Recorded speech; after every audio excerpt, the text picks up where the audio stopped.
siendo el órgano blanco donde va a ejercer su mecanismo de acción. ¿Quién estudiaba el mecanismo de acción, recuerda? Ahí está, ¿no? La farmacodinámica. Muy bien, pero eso implica que si para pasar de un órgano, sobre todo, el más importante, ¿no? Porque la mayoría de medicamentos se administran por vía oral, para que pueda atravesar, tiene que hacerlo a través de un transporte. Y toda esa realidad llega a la circulación, pero para que llegue al órgano blanco también tiene que atravesar membranas. ¿Eso qué significa? Que el principio activo debe tener ciertas características. Que empezamos a hablar algo de ellos. Uno de ellos era la liposolubilidad, ¿recuerdan? Lo estuvimos mencionando, pero luego vamos a ver el carácter iónico. Es decir, el fármaco no disociable que se realiza con mucha facilidad en función al disociado. Pero ¿qué ocurre? Entonces aquí directamente está oculto ¿qué cosa? La absorción, la distribución, el metabolismo y la excreción. Sin embargo, de aquí a acá, para que pueda pasar, está oculto ¿quién? La liberación. Entonces ya se va armando.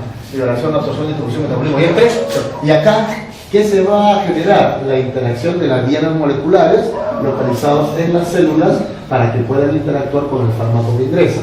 Y esto genera cambios en la célula para generalmente generar ¿qué cosa? Una respuesta. Pues finalmente, ¿qué vamos a estudiar a continuación? ¿Qué vamos a estudiar? El LAPMER, liberación, absorción, distribución, metabolismo, excreción y la respuesta. Sinónimo de respuesta, efecto. ¿Estamos de acuerdo? ¿Quién estudia la liberación? La fase farmacéutica. ¿Quién estudia la A, la D, la E, la E? La fase farmacocinética. ¿Y quién estudia la R de respuesta? La fase farmacodinámica. O sea, tienen relación los tres. ¿Estamos de acuerdo? Los tres procesos.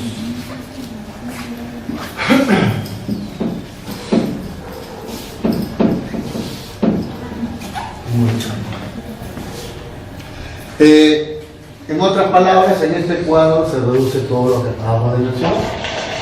En términos generales, vamos a desdoblarlo cada uno de ellos. La fase farmacéutica se caracteriza porque va a preparar a la forma farmacéutica para que se lleve a cabo ¿qué cosa? La farmacocinética. ¿Eso qué significa? Que si esto se lleva a cabo correctamente, se lograrán los objetivos. El principal objetivo, ¿cuál es? Simple y llanamente que el fármaco esté listo para absorberse. ¿Y qué es la absorción? El primer proceso de la farmacocinética. ¿Eso qué significa? Que facilita la absorción, por lo tanto, si hay una buena absorción, optimiza la distribución, luego incrementa la estabilidad química. ¿Estabilidad qué significa? Que se mantenga, ¿no? Y que no cambie. ¿Pero qué más? Mejora las propiedades organolépticas. El otro día mencionábamos que la forma farmacéutica, sobre todo un componente, era el que enmascaraba el mal sabor de los principios activos. ¿Cómo se llaman? El excipiente, ¿verdad? Pero además de ello, los excipientes ¿para qué sirven? Para mejorar la biodisponibilidad. Pero también ¿para qué sirve el excipiente? Que lo vimos en el video incluso. Para no alterarse por la secreción gástrica, ¿sí o no? Pero ¿qué pasa cuando él se lleva correctamente? Empieza la farmacocinética. ¿A través de qué proceso? A, D, M y F. No vamos a adelantar. Resulta que acá la forma farmacéutica va a cambiar a través del proceso de la liberación. Y acá se inicia el proceso de la absorción, distribución, metabolismo y excreción. ¿Estamos de acuerdo? Pero ¿con qué finalidad? Controlar. ¿Y qué es la biodisponibilidad? Es el porcentaje de principio activo presente en ¿dónde? En la circulación. Pero que obviamente estará en equilibrio entre lo que se encuentra en la sangre y lo que se encuentra en los órganos. ¿Qué proceso es el responsable de que aumenten a medida que pasa el tiempo? La biodisponibilidad es la absorción. Sin embargo, la distribución es la que la mantiene estable. ¿Qué hace el metabolismo? La reduce. Y finalmente, ¿qué hace la excreción? La reduce. Entonces, finalmente, acabamos de decir, aumenta, se mantiene estable en los niveles plasmáticos, luego disminuye, hasta hacerse cero. Todo lo que entra tiene que salir. ¿Recuerdan que alguna vez lo dijimos? ¿Sí, no? Entonces, ¿quién es el responsable? ¿La fase farmacéutica? No, la fase farmacéutica lo prepara. Es decir, si una tableta es como piedra, nunca se va a absorber. ¿Qué significa? Que no se está llevando a cabo ¿qué cosa? La fase farmacéutica, por lo tanto no hay un buen proceso de liberación. Pero si fuese lo contrario, hay un buen proceso de liberación, ¿qué se garantiza? Una buena absorción. Por lo tanto, una buena distribución. Y a través de la distribución, lo dijimos la semana pasada, ¿qué se va a dar? Gracias a la distribución, la farmacodinámica, ¿no? ¿Por qué? Porque el fármaco, ¿dónde va a actuar? En el OB. ¿Qué cosa es el OB? El órgano blanco. O sea, gracias a la distribución, la diana molecular. Muy bien. Entonces, si se está llevando a cabo correctamente, una parte está actuando y otra parte se está metabolizando y otra parte se está excretando. Por lo tanto, eso implica que se va a garantizar presencia del fármaco en la circulación. Muy semejante a lo que ayer vimos en la curva. ¿Recuerdan la página? Esa curva que hicimos, entonces, la curva farmacocinética, que tiene que ver con quién? Con esos cuatro procesos. Como el fármaco se está distribuyendo correctamente, va a llegar a diferentes órganos, siendo el órgano blanco donde vamos a obtener finalmente, ¿qué cosa? La respuesta, mejor conocido con qué? Con el efecto. Obviamente, estamos hablando del efecto más importante, que es el efecto deseado, ¿no? Pero los efectos adversos, ¿dónde se dan? En otros órganos, ¿sí o no? ¿Verdad? Perfecto. Entonces, ¿eso qué significa? Que el fármaco va a tener que buscar ¿a quién? A su pareja. Y generalmente es una molécula receptora, pero luego vamos a ver que no todas son receptoras. Entonces, una vez que interactúan, ¿qué se va a llevar a cabo? ¿Qué proceso? El mecanismo de acción. Y este mecanismo de acción, finalmente, ¿qué generará? El efecto. ¿Eso qué significa? Que se va a maximizar la potencia. Pero no es cierto que habrá más potencia y por lo tanto más eficacia en la medida que haya más fármaco, ¿no? Ayer vieron el efecto del pentobarbital en el animalito.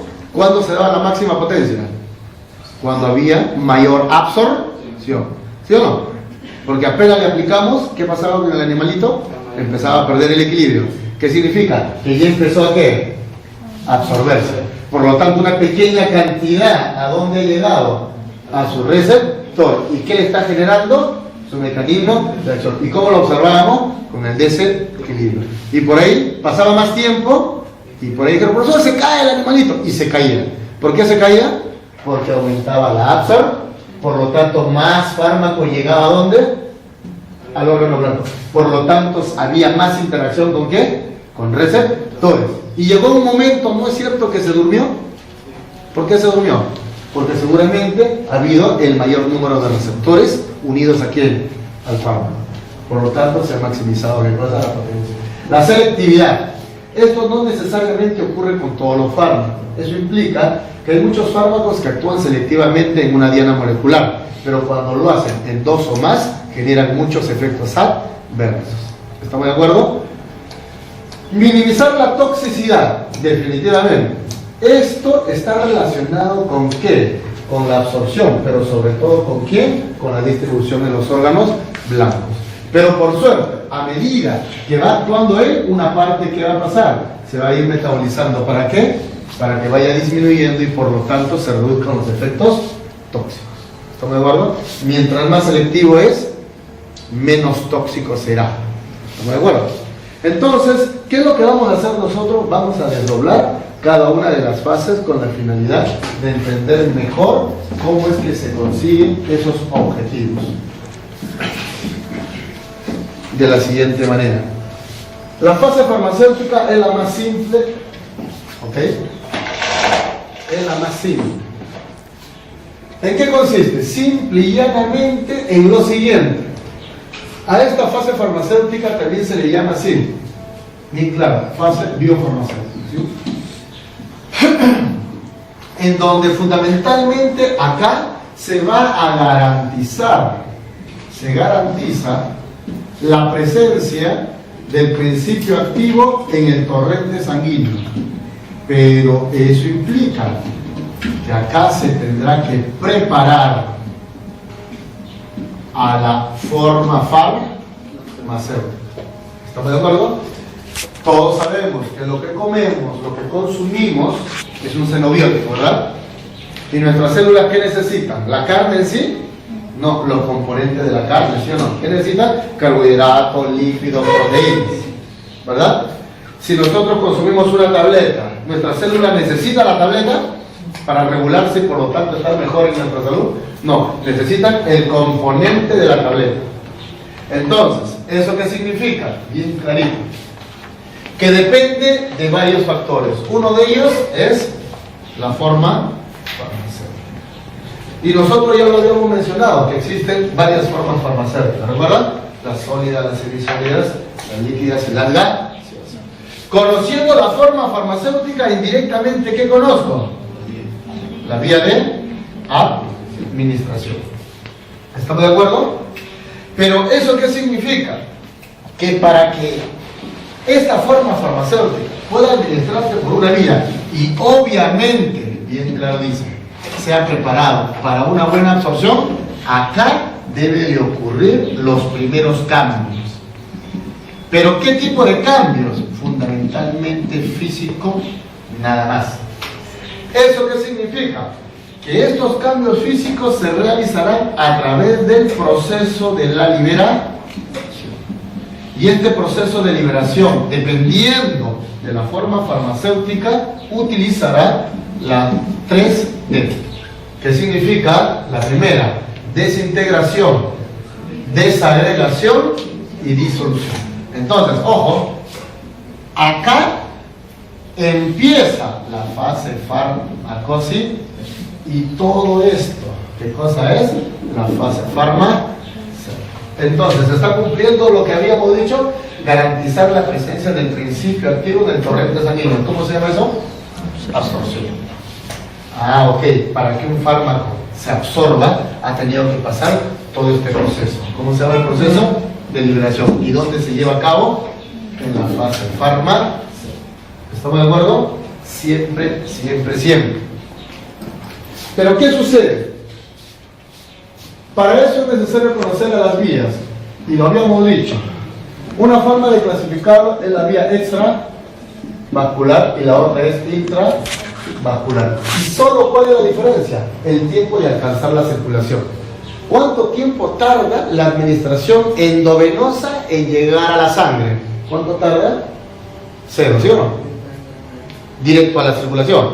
Sin embargo, la extravascular siempre será mayor a 0. ¿Quiénes se encuentran acá? El único, la endovenosa o intravenosa, y aquí están todos los demás: intramuscular, subcutánea, sublingual. Si hablamos de los animales, intraperitoneal no es común en las personas, ¿verdad? ¿Estamos de acuerdo? Incluso la intracardíaca tampoco es común, solo en casos especiales. ¿Quién se encuentra acá? La vía oral, etcétera, etcétera, la vía inhalatoria, etcétera. Luego vamos a ver que no todos van a llegar a la circulación, y si lo hacen en mínimas cantidades. Pero hay otra forma de clasificar a la vía de administración. ¿Cuál es? La vía enteral y parenteral. Y inclusive hay otros. Entero. ¿De qué viene entero? De intestino. ¿Cuáles son las vías que están acá fundamentalmente? La vía oral. ¿Qué va? La vía supositoria, ¿cómo es eso? La vía rectal. ¿Qué más? ¿Qué otra vía? Vaginal. O sea, a través de la vagina llega al intestino. No. ¿Cuál es la otra? Aunque no lo crean, la sublingual. Pero obviamente una parte llega directo a la sangre y otra se deglute, ¿no? Pero la vía parenteral, acá no hay mucho que decir. ¿Quién estará?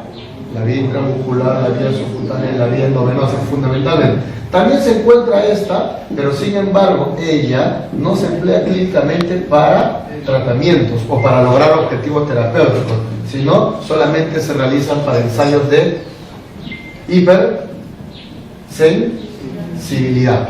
¿Estamos de acuerdo? Y otros, bueno, ¿quién estará? ¿Quién es? Ocular, ¿no? Óptica, nasal, ¿no? Dérmica, entre otros. Pero hay otra forma de clasificar. ¿Cuál será? ¿Alguien me puede ayudar? ¿O no hay?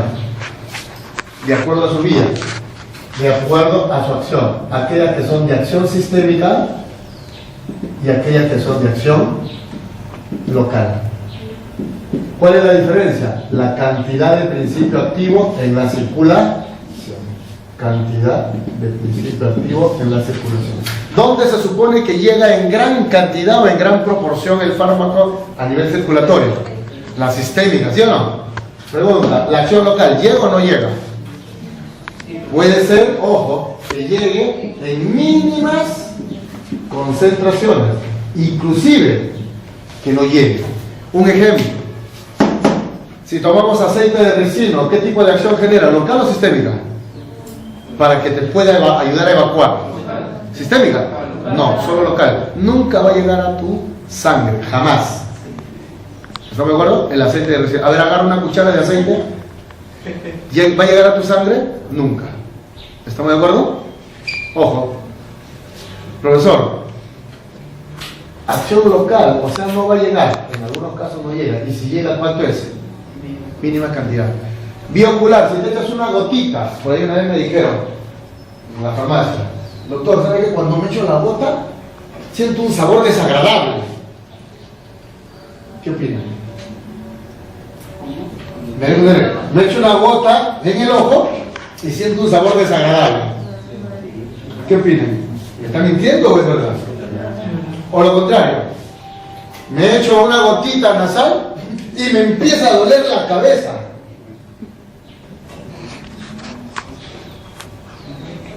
La pregunta ¿será cierto eso o no? Claro, el paciente no se aplica las gotas para tener dolor de cabeza, seguramente para descongestionar. ¿Sí o no? O se echa la gotita, de repente tiene una infección, está irritado, no lo sé, pero él siente un sabor desagradable. Pregunta, si se echa acá, ¿por qué tiene que sentir ese sabor? ¿O es que lo ha tomado, lo ha probado? No creo, ¿no? La pregunta, ¿qué significa esos efectos adicionales? Efectos adversos. Si se ha aplicado acá, ¿qué significa? Que acá se quede el mayor porcentaje de fármaco, pero una mínima cantidad, ¿a dónde se va? A nivel circulatorio y se manifiesta a nivel bucal, por ejemplo. Te aplican, por ejemplo, por vía nasal. ¿Listo? ¿Y qué pasa? ¿Por qué le duele la cabeza? Porque el fármaco se ha absorbido mínimamente y suficiente para que atraviese la barrera hematoencefálica. ¿Estamos de acuerdo? Claro, pero más fácil se comprendería, ¿no? Has tomado algo y por eso te duele la cabeza. Con mucha más razón está llegando mayor cantidad. ¿A dónde? A la circulación. Pero ahora analicemos.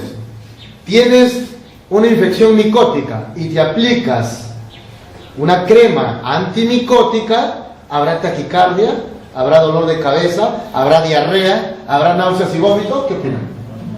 No, ¿y por qué? Porque prácticamente ella, ¿cuánto llega a la sangre?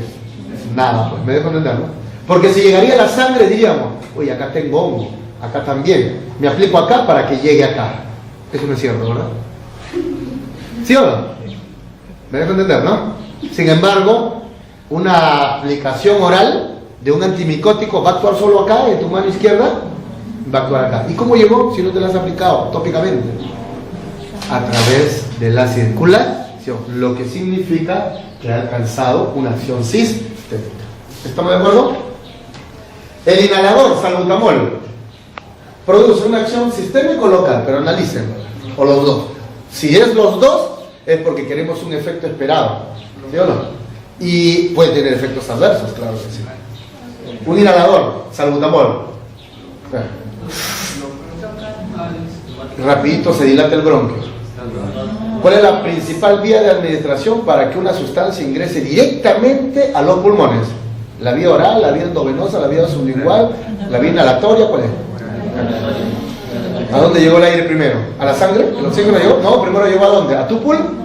No. Entonces, los fármacos administrados por vía inhalatoria, primero, ¿qué producen? Llega al pulmón y se dilata. Y a la hora que entonces, no, bueno, respira, lo estás eliminando. Pero una mínima cantidad, ¿a dónde se va? ¿Y qué pasa más tarde? Hay taquicardia. Entonces, ahora yo pregunto, ¿quién tendrá más posibilidad de taquicardia como efecto adverso? ¿Una tableta de salbutamol o un inhalador de salbutamol? ¿Tableta? ¿Por qué? Porque el primero, ¿a dónde llegará? A la circula, llegará así, y una pequeña cantidad llegará a tu pulmón. ¿Y la otra cantidad dónde estará? Por lo tanto, lo va a acelerar mucho más. ¿Estamos de acuerdo? ¿Listo? Perfecto. Entonces, eso significa que es necesario conocer, obviamente, a la vía de administración. ¿Por qué? Pues ahorita vamos a mencionar lo siguiente. En este proceso llamado fase farmacéutica se lleva a cabo cambios físicos de la forma farmacéutica, fundamentalmente. ¿Ok? ¿Y qué ocurre? Para entenderlo mejor, ¿en dónde se lleva a cabo, se supone, la absorción de todo lo que consumimos por vía oral? En el intestino grueso, muchas sustancias químicas, pero por si acaso, en el estómago también. ¿Están de acuerdo? Listo. Y a nivel del intestino grueso, no se va a absorber, sino se va a reabsorber, ¿sí o no? Reabsorción de agua, sales minerales, por ejemplo. No es lo mismo absorción que reabsorción, ¿sí? ¿Todo de acuerdo? Ya, estamos recordando un poquito de anatomía y fisiología, ¿sí? Ya está. Pero el detalle es, fácil, profesor, yo me acuerdo que hay unos pelitos, ¿cómo se llaman estos pelitos? Las micro, el vello, claro, a través de ellos llega la sangre. Pero si yo como algo, ahí va, pregunta, ¿llegará tal igual como ingresó? No, porque si no, no podría ingresar por estas microvellosidades. ¿Qué significa? Que si eso ocurre con nuestro alimento, también ocurre con los medicamentos. Aquí ingresó una tableta, ¿por acá pasará la tableta? Nunca. ¿Qué significa entonces? Que se tiene que llevar a cabo la fase farmacéutica. Ahí ya fácil, pues, si acá se absorbe la mayoría de lo que consumimos, ¿qué significa? Que antes de que atraviesen estos pelitos absorbentes, así se llama, ¿verdad? Tiene que haber cambiado. Es decir, si eres una tableta, acá jamás llegará como tableta. Pero sin embargo, ¿eso qué significa? No sé si alguna vez ustedes han visto. Niño, se come una canica. ¿Llegó a su sangre o no la canica? ¿Qué opinan? Nunca, pues. ¿Por qué? Porque él nunca va a cambiar. Pero ¿no les ha pasado a ustedes? Están comiendo un caramelo. Ya, ¿te lo tragas? ¿Sí, no? ¿Y qué pasa? Se desintegra. ¿Cómo? Lógico, por el grado de dureza. Pregunta, ¿las tabletas no tienen que tener físico-químicamente hablando un grado de dureza? Sí. ¿Tienen que desintegrarse o no? Sí. O sea, antes de que pase a la boca, han tenido que hacerse, ¿qué cosa? Exámenes físico-químicos, de desintegración, de disolución, ¿de acuerdo? De dureza. Imagínense que fabriquen tabletas como piedra. No es posible, ¿verdad? Entonces, ¿qué ocurre? Aquí ocurre lo siguiente. Esta fase farmacéutica solo se va a realizar para formas farmacéuticas de administración o vías de administración extravascular, solo para ellos, para la intra nunca. Formas farmacéuticas que se administran extravascularmente. ¿Y qué significaba extravascular? ¿Que llega o no llega a la sangre? Sí llegan, pero ¿cuál es la característica? Que van a demorar. ¿Sí? Perfecto. Segundo punto, ¿qué va a ocurrir acá? Va a iniciarse los cambios físicos ¿de quién? De la forma farmacéutica, hasta convertirse en líquido. Profesor, ¿y si tomo un jarabe? Pregunta, ¿se absorberá más rápido o más lento? Más rápido. ¿Por qué? Porque ya está líquido. Entonces ya vamos dándonos cuenta. Si yo tomo una tableta, sí se va a absorber, pero va a demorar más. Sin embargo, si tomo un jarabe, va a demorar menos este proceso. Por lo tanto, ¿quién se absorberá más rápido? Los líquidos. ¿Estamos de acuerdo? Perfecto. Solo cambia la forma farmacéutica y no el principio activo. ¿Estamos de acuerdo? Solo cambia la forma farmacéutica, pero no el principio activo. Una vez que cambia, significa que se está logrando el objetivo de la fase farmacéutica. ¿Y cuál es? El fármaco o forma farmacéutica está siendo preparado, ya se ha preparado para que venga el siguiente proceso. ¿Cuál es el siguiente proceso? La farmacocinética. ¿Y cómo se inicia la farmacocinética? ¿Con qué proceso? Con la absorción, o sea que ya está preparado, ¿eh? ¿Estamos de acuerdo? Perfecto. Pero este objetivo se logrará dependiendo de la forma farmacéutica. Repito, si el líquido es bastante corto el tiempo, Pero si es una forma farmacéutica sólida, tiene que transcurrir un determinado tiempo. ¿Y cómo se llama el proceso acá? Proceso de liberación. Es decir, que hay diferentes tiempos de liberación. ¿Estamos de acuerdo? Aquí hay un esquema, pero voy a tratar de explicarlo de la siguiente manera. Una tableta, para que pueda absorberse, acabamos de decir, es decir, iniciarse la farmacocinética, tiene que ser sometido a cambios físicos. ¿Quién? La tableta. Si una tableta más o menos gráficamente es así, está constituido ¿de qué? De dos componentes, o más, ¿verdad? El principio activo y el excipiente. Supongamos que el principio activo sea de color negro y el excipiente sea de color rosa. ¿Más bajo? Obviamente esto no se ve, sino por cuestión didáctica. ¿Qué pasa cuando la colocamos en la boca y traemos un vasito de agua? Eso es el proceso de administración, ¿sí? Ingresó por la boca, por lo tanto la vía es oral. ¿El agua qué función cumple? ¿El agua para qué se usa? Para disolver. Entonces mejor hagamos esto. Agarramos el agua y lo disolvemos en un vaso y después lo tomamos. ¿Qué les parece? ¿Eso se hace? No. ¿El agua para qué sirve entonces? Es para garantizar un acceso correcto por la vía. A ver, intenta deglutir una tableta sin agua, es bien difícil. ¿Estamos de acuerdo? Peor si es grande, ¿no? ¿Ah? Perfecto. Pero ¿qué ocurre? El agua simplemente, a la hora de hacer esto, te ayuda simplemente a qué? Sirve como vehículo. ¿Estamos de acuerdo? Que no es lo mismo una tableta efervescente, ¿no? Es otra cosa. Entonces el agua no sirve para disolver, porque si eso fuese cierto, diríamos mejor disolvámonos en un vasito y lo tomamos. ¿Estamos de acuerdo? Pero al entrar en contacto con el agua, va a empezar a ¿qué? A humectarse. ¿Qué significa humectarse? ¿Va a empezar a humedecerse o va a empezar a hidratar? Si un sólido se hidrata, ¿cambia o no cambia? ¿Sí, no? ¿Física o químicamente? Físicamente. Entonces, ¿qué va a pasar? Va a empezar a ¿qué? A hincharse. Es como si fuese una galleta cuando dan humedad. ¿Han visto? Se deforma. Entonces empieza el primer cambio. Va a haber una deformación. Pero ahí se mantendrá presente ¿quién? El principio activo y el excipiente. Pregunta, la dureza acá, el grado de dureza aquí, en tu mano o en tu boca, antes de tomarlo, ¿seguirá igual después de haberse tomado? No, va cambiando el grado de dureza. Lo que trae como consecuencia que se va volviendo más flexible, de tal manera que se va a ir, ¿qué cosa? Fraccionando. Entonces, ¿qué va a pasar? Se va a fraccionar. Ahí está. ¿Estamos de acuerdo? Al fraccionarse, ¿qué está ocurriendo? Hay partículas más pequeñas, pero que cada uno de ellos ¿qué tiene? El principio activo y el excipiente. Lo que significa que ellos no van a cambiar químicamente. Pero pasa más tiempo, ¿seguirá de este tamaño? No, probablemente ahora ya se convirtió en polvo. ¿Sí o no? Ya está. Claro, no exactamente en polvo, ¿no? ¿Está entrando en contacto con nuestros fluidos o no? ¿Tenemos secreciones o no? O sea, indirectamente sería una solución ¿de qué? De ese polvo. ¿Sí o no?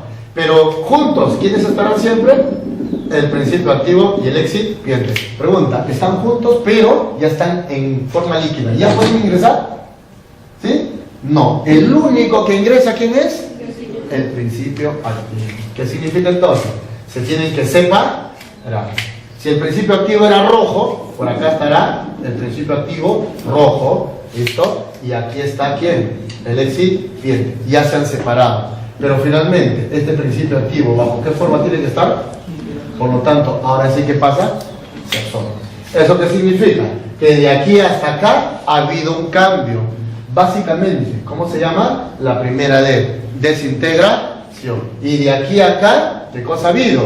Una separación. ¿Cómo se llama eso? Desagregación. Y de aquí a acá, en estado líquido, ¿cómo se llama? Disolución. ¿Qué representa todo esto? Al proceso de la liberación, o también llamado Fase preabsortiva. ¿Está bien o no? Fase absortiva. ¿Qué opinan? ¿Es correcto o no? Claro, hasta acá llega, ¿sí o no? Y de acá la absorción. Entonces todo esto es antes de. Si esto ocurre con las formas farmacéuticas, simple y llanamente se garantiza una buena absorción, por lo tanto, un buen inicio del proceso farmacocinético. Pero ¿qué pasaría si ahora comparamos una tableta, de repente una cápsula, y esta cápsula hay polvo? De repente otra cápsula, pero en esta cápsula hay gránulos. ¿Sí? ¿Conocen, no?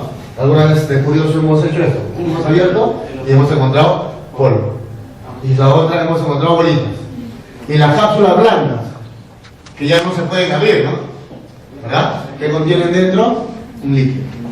¿Todas por qué vía? Principalmente se administran por vía oral. Salvo, ojo, hay administraciones que son diferentes y que obviamente tienen que ver con la tableta, ¿no? Por ejemplo, la tableta solamente por vía oral se administra. Hay también sublingual. ¿Qué más? ¿Oral y sublingual nada más? No, también hay vaginal por si acaso.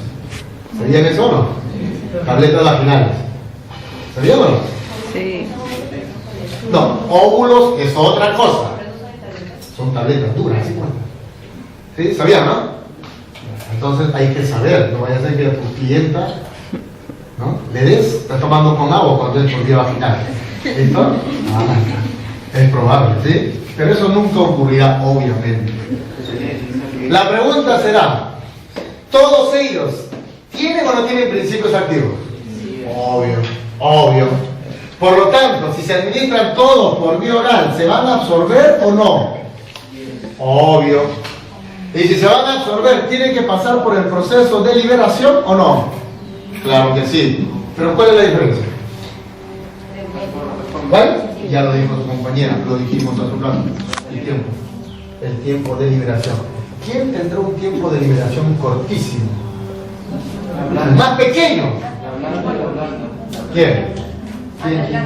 La cápsula blanda. ¿Por qué? Porque él ya está en líquido. Solamente esta película que está acá está protegiendo para que no salga de ese envase primario, ¿no? ¿Quién seguirá en el orden? Vamos a ponerlo así. 1, 2, 3, 4. ¿Quién tendrá el menor tiempo de liberación? La cápsula blanda, correcto. ¿Quién le sigue? ¿Quién? 2, 3 o 4. 3, dice la señorita. ¿Qué opinan? Pero si él, él es cápsula. Él es cápsula, ese es cápsula. Pero ¿por qué él respecto a él? Porque ya es polvo, o sea, más rápido se transformará en líquido. ¿Quién le seguirá? ¿Él o él? El cuarto, ¿no? ¿Y él? El último. Y si yo invierto ahora y él ya no es una tableta oral, sino una sublingual. ¿Se dan cuenta que sí es necesario conocer la tableta? O mejor dicho, la forma farmacéutica y la vía. Claro, bueno. Hay isosorbide en tableta oral y hay isosorbide en tableta sublingual. Si fuese isosorbide en tableta sublingual, él sería el primero en absorberse. Por lo tanto, su tiempo es muy cercano a cero de liberación. Es por eso que en situaciones críticas se emplean o no. ¿Sí, no? En una angina severa, debajo de la lengua, rapidito se absorbe. O sea, ¿se abrevió todo esto o no? Todo esto se abrevió, ¿no? ¿Qué significa? Que está diseñado para que rápidamente se desintegre y se disuelva. La tableta sublingual. ¿Estamos de acuerdo? Ojo. Entonces, lo que acabamos de decir, el proceso de liberación incluye la desintegración, la desagregación y la disolución, y que depende fundamentalmente de la forma farmacéutica. Muy bien. Eso demuestra entonces que para que un fármaco llegue a la circulación, y para estar en la circulación general, lo van a hacer obviamente por diferentes vías. Lo hemos mencionado. Miren la vía oral, ¿llega o no llega a la sangre? Sí. pero por primera vez, antes de llegar, supongamos por acá, este medicamento es bueno para el corazón. Primero, ¿a dónde se va? Al intestino. Luego, ¿a dónde se va? Al hígado. Y luego, ¿a dónde se va? Recién al corazón. Pero si te aplican adrenalina directamente, por acá, ¿no? A la vena, ¿a dónde se va primero? Y después, ¿a dónde se va? Allá. Oye, qué fácil. Los fármacos en un primer momento pueden llegar al hígado y luego al órgano blanco. Y luego, hay fármacos que llegan primero al órgano blanco y luego llegan al hígado. ¿Cómo se llama el proceso por la que pasan todos los medicamentos a través del hígado? Primero, ¿los fármacos se metabolizan o no? ¿Todos los fármacos que se administran por diferentes vías se metabolizan? Sí. ¿Cuál es la diferencia? Todos se metabolizan, excepto aquellas que tienen una concentración mínima plasmática de acción local, ¿no? Dar una crema en la mano jamás se metabolizará. Obvio, ¿no? Muy bien, gracias por la observación. Pero hablemos de aquellos que tienen acción sistémica. Ya está, con eso creo que ya lo dijimos todo. ¿Sí? Aquellas que tienen acción sistémica. Este fármaco se consume por vía oral y este fármaco por vía endovenosa. ¿Se justifica por qué por vía endovenosa el efecto más rápido? ¿Por qué? Porque llega rápidamente al órgano. Sin embargo, por vía oral también tiene efecto. ¿Pero cuánto llegará al órgano blanco? ¿La misma cantidad que la vía endovenosa? No. ¿Por qué? Porque primero tendrá que metabolizarse para luego llegar al órgano blanco y producir su acción y efecto. Esa es una característica particular de la administración de fármacos sistémicos. La vía oral sí tiene efecto, pero la biodisponibilidad es muy baja, suficiente para lograr el objetivo. Sin embargo, la vía endovenosa primero llega al órgano blanco, en donde la biodisponibilidad es mucho mayor. Por lo tanto, ¿quién es más peligroso? ¿La administración oral o la administración endovenosa? Endovenosa. Ahí está. ¿Estamos de acuerdo? Pero finalmente todos sí o sí llegarán al proceso metabólico. Pero para que no se cumpla, tiene que obviamente respetarse el proceso de liberación. Y ahí está la diferencia de todas las vías parenterales. Creo que este gráfico dice mucho. ¿Qué notamos ahí? Las 4 principales vías parenterales. Como pueden apreciar, ¿cuánto tarda en aplicarse o inyectarse por vía endovenosa el fármaco en llegar a la circulación? ¿Cuánto tarda? ¿Tiempo? 0. ¿Sí o no? Caramba, qué interesante. Entonces, acá el tiempo 1.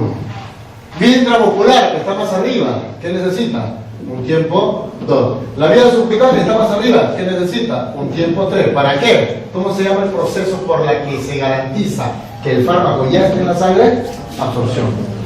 Intradérmica, ya no alcanza. ¿Cuánto necesita? Creo que gráficamente se nota esto. T4 es mayor a T3, mayor a T2, mayor a T1, ¿sí? ¿Cuál es 0? Rapidito.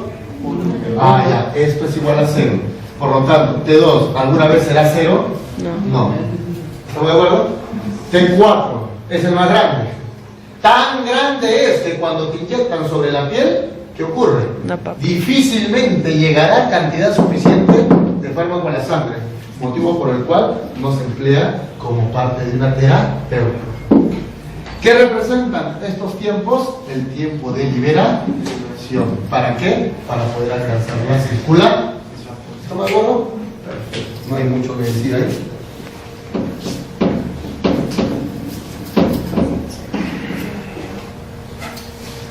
Resulta entonces que gracias al proceso de liberación o fase farmacéutica, acá está,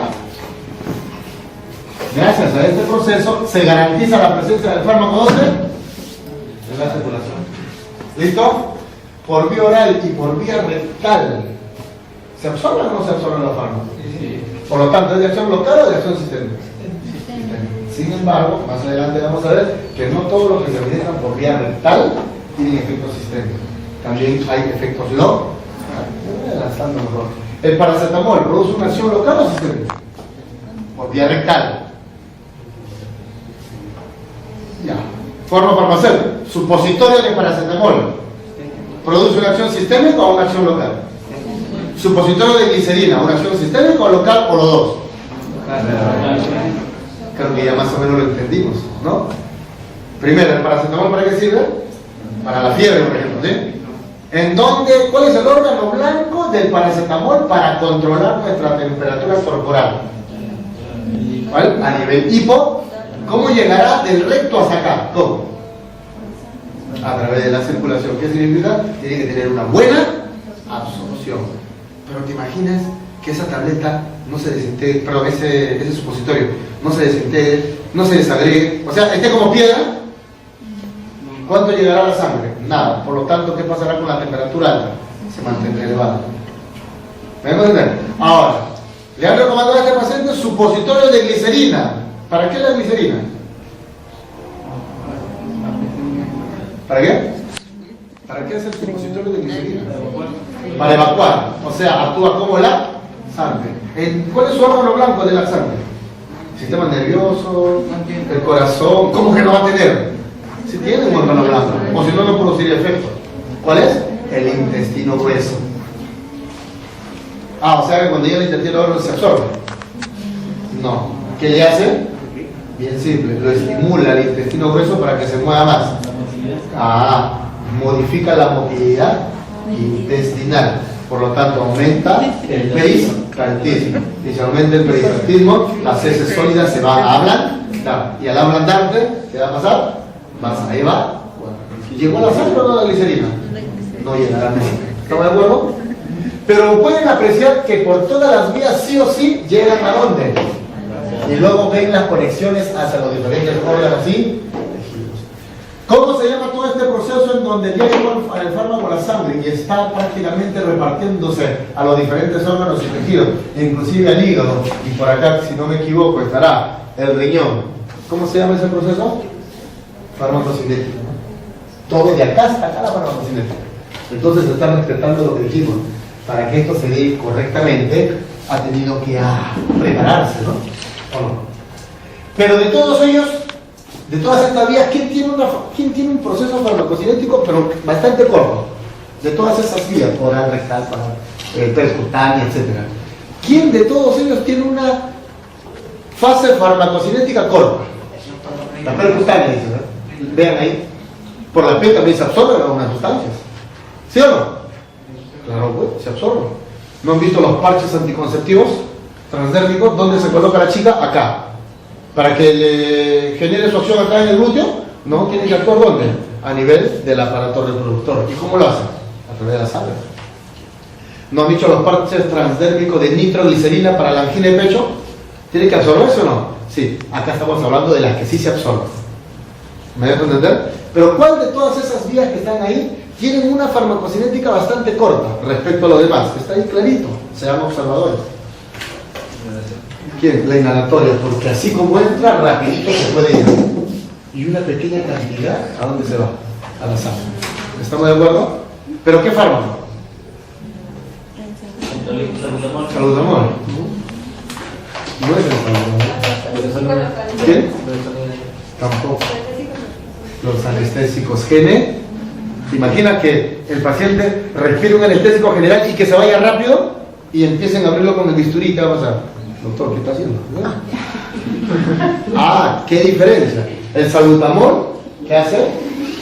Rápido se va a través de la respiración. Sin embargo, los inhaladores, en este caso los anestésicos generales, se va a ir una pequeña cantidad, pero una cantidad más grande. ¿A dónde se va? ¿Para qué? Para que sea distribuido. ¿A dónde? Y acá, en el sistema nervioso central lo deprima y por lo tanto el paciente esté completamente sedado. ¿Me dejo entender? Entonces, qué interesante. Para que haya un buen efecto del salbutamol, no necesita llegar en gran cantidad en la sangre.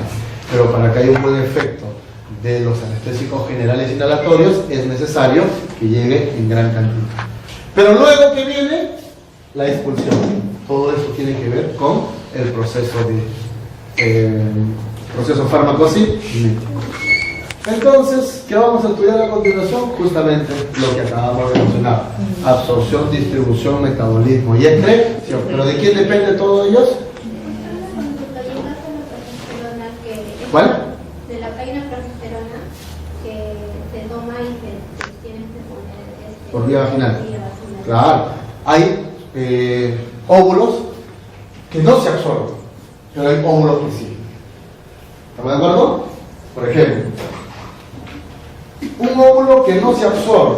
O por favor, yo les pregunto, ¿hay óvulos espermicidas o no? Sí. ¿Se deben o no se deben de absorber? Pero analicen. ¿Se deben o no se deben de absorber? ¿Qué opinan? Se debe quedar. ¿Hay óvulos antimicóticos o no? Sí. ¿Hay óvulos tricomonicidas o no? ¿Se deben o no se deben de absorber? No, dice el caballero. No. ¿Hay óvulos con hormonas o no? Sí. ¿Se deben o no se deben de absorber? Eso sí. Ah, eso sí. ¿Y por qué? Ahí usa tu razonamiento lógico, ¿no? Pero, ¿por qué cuando esta chica tiene una infección vaginal por tricomona, no solo se aplica óvulos vaginales, sino también toma? Y cuando tiene una micosis vaginal, no solo se aplica por vía vaginal, sino también toma antimicóticos. ¿Me dejo entender? Y si tiene tricomoniasis, no solo se va a aplicar óvulos, sino también tiene que tomar. Y si tiene un desequilibrio hormonal, no solo se va a aplicar por vía vaginal, sino también por vía oral. Y ahí llegamos a tu pregunta. Las hormonas, en este caso, ¿se deben o no se deben de absorber? Entonces tú analiza, las hormonas, ¿qué efecto producirán en tu vagina? ¿Qué efecto producirá la progesterona aplicada tópicamente? ¿Qué creen? Entonces, si eso fuera cierto, diríamos, deben existir también cremas vaginales con hormonas. ¿Sí o no? ¿Qué opinan? ¿Hay cremas vaginales hormonales? Sí hay, por lo tanto, perdón, ojo, vaginales, ¿ah? Pero si hay cremas antimicóticas vaginales o no? Sí hay. ¿Eso qué significa entonces? Que hay fármacos que sí tienen que absorberse. ¿El espermicida deberá de absorberse? Tú no vas a decir, no voy a tomar, o mejor, voy a aplicarte este óvulo espermicida. ¿Por qué? Porque tiene que matar al espermatozoide. ¿Y acaso el espermatozoide llegará alguna vez a tu sangre? Imagínate, no se vaya a meter a tu cerebro, ¿sí o no? No, el espermatozoide no llega al cerebro, ¿verdad? ¿Cómo? Depende de la patología para que llegue al cerebro. A ver, la pregunta era, ¿el espermatozoide llega a la sangre o no? Ya, bueno, depende de la patología. Ya, y los espermicidas, ¿para qué se emplean? Para matar al espermatozoide. El espermatozoide jamás llega ¿a dónde? A la sangre. Por lo tanto, el espermicida ¿necesita llegar a la sangre para actuar? No necesita. Así tenga diabetes, úlcera, cualquier patología, nunca. Pero ahora analicemos, ¿las hormonas necesitan llegar a la sangre o no? Sí. ¿Para qué? Para restituir o restablecer el desequilibrio hormonal que puede estar desarrollando esta chica. ¿Me dejo entender? ¿Ok? Entonces, ¿depende de quién? ¿Solo de la forma farmacéutica? No. También del principio. ¿Sí? Perdón, te disculpo un poquito. El aceite de resina. Si es bueno para una gestante, no es conveniente. Primero, a pesar de que tenga efectos locales, en las gestantes no es conveniente. ¿Por qué? Porque es muy fuerte el aceite de resina. ¿Alguna vez han tomado el aceite de resina ustedes? No. ¿Nunca? Te causa unos cólicos terribles, te lleva al baño rapidito, te evacúa, pero te genera ¿qué cosa? Contracciones. O sea, ya el tubo digestivo está limpio, pero a pesar de eso te generan contracciones. Y si está gestando, ¿qué puede pasar? Puede haber ¿qué cosa? Una alteración de la motilidad gastrointestinal. Y si ya está grandecito, de hablar. ¿Me dejo entender? No necesariamente se emplean este tipo de fármacos, pero existe la posibilidad que se puedan laxar de otra manera. ¿Cuál es el laxante más natural que existe y es menos dañino y con menos efectos adversos? Que se usan básicamente a nivel hospitalario. Los enemas. ¿Verdad? Enema. ¿No me acuerdo? ¿Sabes, no? El enema, ¿sabes? ¿Conoces el enema? ¿Alguna vez te has aplicado? He puesto. Ah, puesto usted, ¿verdad? ¿Y qué usas? ¿Algún medicamento? No, hay una solución que ya viene. ¿Cómo se llama? Antiguamente, ¿qué usaba? Agua jabonosa. ¿En serio? Sí, Ahora sí. pregunta, ¿el agua con jabón se absorbe o no se absorbe? ¿Para qué? ¿Dónde tiene que actuar entonces? A nivel intestinal. ¿Y cuál es su función del enema? Hidratar a las heces. ¿Qué significa hidratarlas? Que ganen, ¿qué cosa? Humedad. Y una sustancia o una materia fecal sólida, al ganar humedad, ¿qué va a pasar? Va a reducirse su grado de dureza, por lo tanto con mucha facilidad será expulsada. En el caso de las gestantes hay que tener bastante cuidado porque ya lo dijimos, que todos los medicamentos pertenecen a 4 categorías de teratogenicidad, ¿recuerdan? A, B, C, D y X, perdón, 5. En donde obviamente vamos a dejar un trabajo sobre eso, para que ustedes vean qué medicamentos sí se puede usar y qué medicamentos se pueden usar pero con cierta precaución y qué medicamentos no se deben de usar. ¿Estamos de acuerdo? Perfecto. Entonces, resulta que todo empieza con ¿qué? Con la dosis de administración del medicamento. A dosis terapéutica el medicamento va a sufrir el cambio físico, y ese cambio físico gracias a la fase farmacéutica o de liberación, para luego iniciarse el proceso farmacocinético que se inicia con la absorción, el cual garantiza cantidad suficiente de fármaco en la circulación para que ésta sea posteriormente distribuido a los diferentes órganos y tejidos, siendo uno de ellos el más importante en donde se ejercerá ¿qué cosa? Su acción. ¿Eso qué significa? Que si la distribución consiste en repartir al fármaco, aquí está la forma farmacéutica, se separa el principio activo llega a la circulación, luego recurre a dónde se va, al órgano 1, al órgano 2, al órgano 3 y así sucesivamente. Órgano 4, órgano 5, órgano 6, porque ha llegado a la sangre, ¿sí o no? Pero dependiendo del principio activo, sabemos qué órgano blanco es. ¿Estamos de acuerdo? A ver, si fuese un fármaco llamado así, supongamos, por vía oral obviamente, ¿no? Porque es el más común. Si fuera omeprazol, el principio activo, ¿cuál sería su órgano blanco? El estómago, perfecto. ¿Qué tipo de acción produce? Toma esto, ¿no? ¿Local o sistémica? Sistémica. ¿Qué opinan? ¿Tomas un omeprazol? ¿Local o sistémica? ¿Dónde actúa? Me acaban de decir. En el estómago. ¿Acción local o sistémica? ¿Dónde actúa el omeprazol? En el estómago. Por lo tanto, hay una acción local o sistémica cuando se toma por vía oral. Sistémica, dice.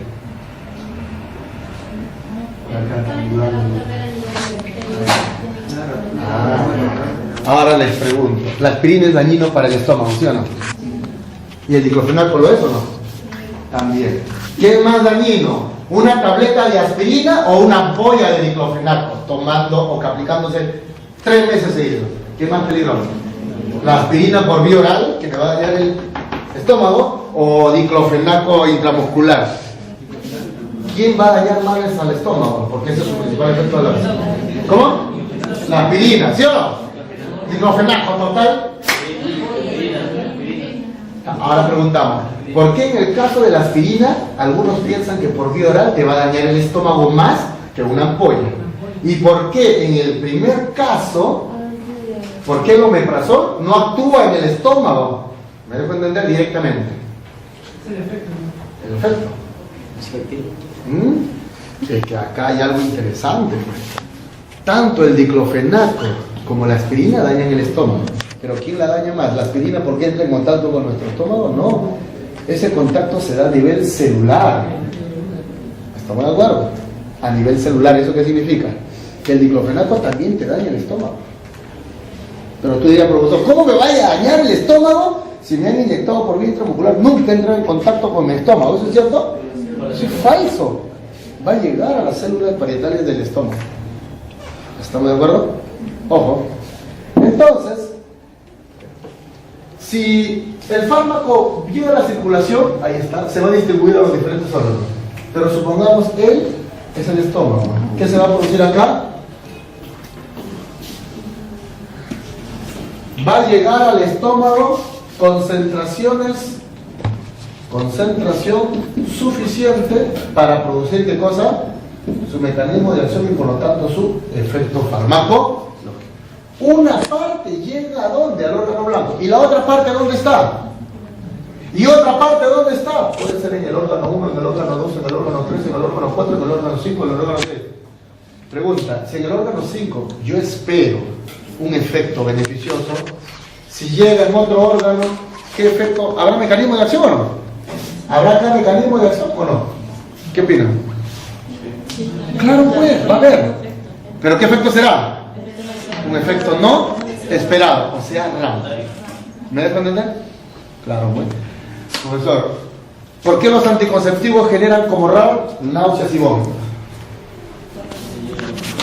¿Dónde tiene que actuar? ¿Cuál es el órgano blanco de los anticonceptivos?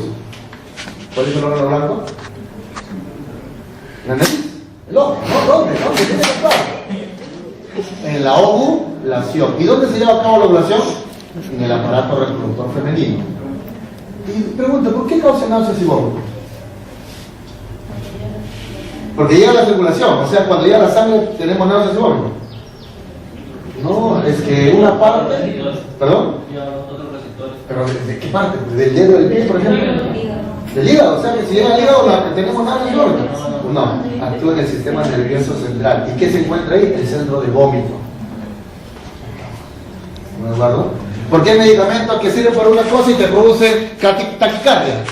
Porque no solo llegan ahí donde queremos que actúen, que es el órgano blanco, sino actúan en otros órganos y que producen su propio mecanismo de acción. ¿Estamos de acuerdo? Ah, entonces, ¿qué significa? Que van a haber efecto 1, efecto 2, efecto 3. ¿No han escuchado alguna vez? Oye, está tomando estos medicamentos, pobre hígado. Y verdad, su hígado está bien maltratado. El ejemplo más clásico no es el consumo de alcohol, el exceso de alcohol. Principalmente, ¿cuál sería el órgano blanco si lo consideraríamos al alcohol como un medicamento? ¿El hígado? No, es el sistema nervioso central. Si fuese un medicamento, ¿no? No dan efectos sobre el sistema nervioso. ¿Y no se ven los efectos? Al inicio estás alegre, contente, después deprimida, dormida, tirada. Eso hace el alcohol. ¿Por qué? ¿Porque actúa en tu hígado? No, porque ¿dónde actúa? Pero de pasadita, ¿dónde está actuando? En tu hígado, te está dañando. Al extremo de provocarte, ¿qué cosa? Hepatotoxicidad. ¿Estamos de acuerdo? Entonces, miren, se está distribuyendo. Pero aquí viene lo interesante. Cuando pasa por el hígado, la puede dañar, pero él va a tratar de defenderse a través del proceso metabólico. Pero este órgano es el riñón. ¿Y qué va a hacer el riñón? Cumplir su función. ¿Cuál es la función del riñón? Filtrar. ¿Filtrar qué? Sustancias. ¿De qué? ¿Filtrar qué? Mi filtrante, por ejemplo, mi sustancia tóxica, ¿de dónde? De la miel. De tu organismo. O sea, ¿qué significa? Que va a separar lo que sí necesitamos con lo que no necesitamos. Todo lo que entra, sale. Entonces, ¿qué tiene que hacer el organismo? Lo detectó como un xenobiótico, pues. Oye, tú estás acá, te voy a expulsar. Entonces el riñón lo va a expulsar. Pero el riñón es terrible. A él le gusta también reabsorber, ¿sí o no? Ah, ya. Entonces, ¿el riñón puede verse afectado o no? ¿No hay medicamentos que dañen el riñón? Son nefrotóxicos, ¿sí o no? Por ejemplo, ¿quiénes? Los aminoglucósidos. ¿Me acuerdo? No hay medicamentos que pueden dañar, no sé, pues se me ocurre, el estómago, como la aspirina o los AINES. Sí, ¿verdad? No hay medicamentos que pueden garantizar o favorecer la retención de líquidos. Sí, ¿no? ¿Cómo se llaman? Los corticoides, retienen líquidos. ¿Sí o no? ¿Qué vendría a ser la retención de líquidos? ¿Un efecto esperado o no esperado? Un no esperado. Conclusión. Para que haya efectos, ¿qué debe de haber pasado con el principio activo? A ver, se absorbe. Si no se absorbe, salvo la de acción local, no habrá efecto. Y alguna vez dijimos, los toxicólogos que hacen para evitar la muerte generada por un tóxico, inhibir ¿qué cosa?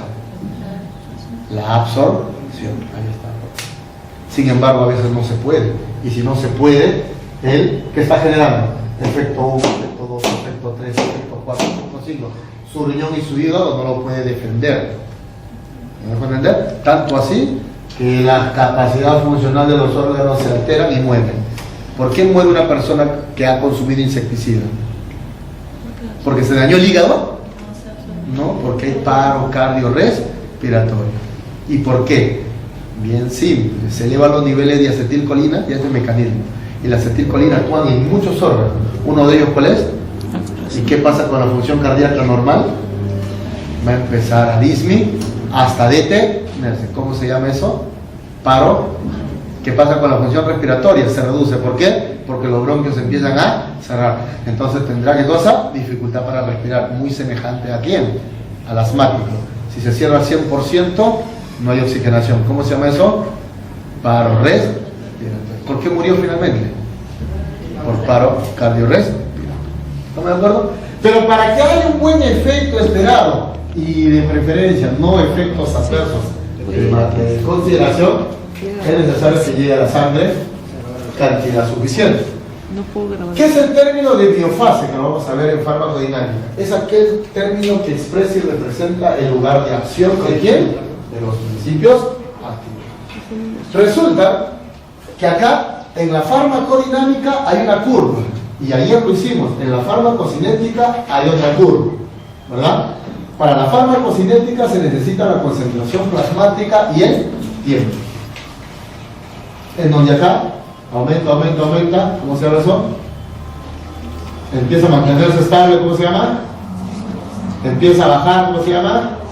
Y ya desapareció, ¿cómo se llama? Ahí está, la curva farmacocinética. Como esto representa cantidad de principio activo en la sangre, ¿cómo se llama todo esto? Biodisponibilidad. Pero ayer lo dijimos, cuando llegue a este punto se da el máximo de efecto, ¿sí o no? ¿Y por qué se da el máximo de efecto? Nuestra respuesta sería, porque a nivel del órgano blanco ha llegado mayor concentración, por lo tanto hay más mecanismo, por lo tanto hay más efecto. ¿Cómo se mide esto? Ahora dice acá, concentración, o si quieren así como nos han enseñado, ¿recuerdan? Versus efecto. El paciente acaba de tomar el medicamento, pregunta, ¿y hay efectos? Si acabamos de tomar ahorita una tableta, no. Ayer puse una línea así, ¿recuerdan? ¿Cuándo se empieza a dar el primer efecto? Si acá ya se empieza a notar el primer efecto, ¿qué significa? Miren acá. A concentración cero, ¿cuánto de efecto hay? Cero. Pasa un tiempo determinado, que de repente está acá, para entenderlo gráficamente. Concentración 1, ¿ya hay efecto? Dijimos que acá empieza. Concentración 1, ¿ya hay efecto? No, entonces está por acá. Concentración 2, ¿ya hay efecto? Todavía, se mantiene en cero, ¿eh? Concentración 4, ¿ya hay efecto? Sí, ya subió. ¿Cuánto es su efecto? ¿Recuerdan? Y en el caso de los ratones, ¿cómo lo observamos? ¿No había esto? ¿Sí o no? En concentración 5, 6, 7, 8, 9, 10, de aquí hasta acá, ¿el efecto es idéntico al de acá en el ratón? No. ¿Vieron que en algún momento ya no podía ni caminar ya? ¿No se caía de la cabeza? ¿Por qué? Porque a nivel de la sangre estaba aumentando. Y a nivel de la biofase, que es el mecanismo de acción, ¿qué pasa con el efecto? A medida que pasa el tiempo, aumenta el efecto. Y el efecto aquí, respecto a acá, ¿será el mismo o no? Aquí está el C+, que más adelante vamos a ver, la concentración plasmática. Y yo dije, ¿aquí qué se da? El efecto máximo. Conclusión, ¿qué pasa acá? El efecto máximo. O sea, ¿tiene relación o no este esquema farmacodinámico respecto al esquema farmacocinético? Tiene mucha relación. ¿Estamos de acuerdo? En donde acá se hace la curva, concentración plasmática versus tiempo, y acá efecto versus concentración o dosis, que es lo mismo. ¿Estamos de acuerdo? Entonces, visto esto, vamos a empezar a desdoblar cada proceso. La fase farmacéutica es simple, ya lo explicamos. Solamente se desintegran, se desagregan y se disuelven aquellas formas farmacéuticas de administración extravascular, que dependiendo de su forma farmacéutica varía el tiempo de liberación, siendo la vía intravascular aquella que evita el proceso de liberación. ¿Sí? Entonces, veamos al proceso farmacocinético. El proceso farmacocinético o fase farmacocinética es un proceso muy importante. Es en realidad el inicio de la acción. ¿Están de acuerdo? Es considerada este proceso como trascendental e importante, porque si él no se da, no habrá efecto, excepto aquellos que tengan acción local. ¿Están de acuerdo? Ojo. Pero ¿qué sucede? Este proceso va a garantizar que haya una fase farmacodinámica óptima. Y para que esto ocurra es necesario que se lleven a cabo diferentes procesos. La A, la D, la M y la E. Obviamente el inicio, ¿quién es? Él. Pero vamos a ver que ellos también son importantes. Porque de lo contrario, ¿qué va a pasar? El efecto siempre será elevado. Y si es elevado, en lugar de ser beneficioso, puede ser perjudicial para nuestro órgano. ¿Estamos de acuerdo? Entonces, ¿cuál es el objetivo de la fase farmacocinética? Preparar o dejar disponible al principio activo para su acción, para actuar. ¿Cuál era el objetivo de la fase farmacéutica? Preparar el principio activo para absorber. ¿Cuál era el objetivo de la fase farmacocinética? Preparar el principio activo para actuar. Y si ya está preparado, ¿qué se va? La farmacodinámica. El proceso de absorción es aquella que garantiza la presencia del fármaco en nuestra sangre. ¿Estamos de acuerdo? Por lo tanto, es considerada como la verdadera entrada del fármaco a nuestro organismo. O sea, si yo tengo una tableta en la boca, acabo de tomarla con agua, está en mi esófago y en mi estómago, todavía no ha entrado al organismo. ¿Cuándo se dice que ha entrado al organismo? Cuando llega a la sangre. ¿Estamos de acuerdo? Por lo tanto, si lleva la sangre, va a empezar a darse los primeros efectos como lo habíamos mencionado. Es considerada como la verdadera entrada y por lo tanto permite el pasaje del principio activo al torrente sanguíneo. Pero lo va a hacer mediante diversos procesos. Diversos procesos de transporte. ¿Para qué? Para atravesar membrana.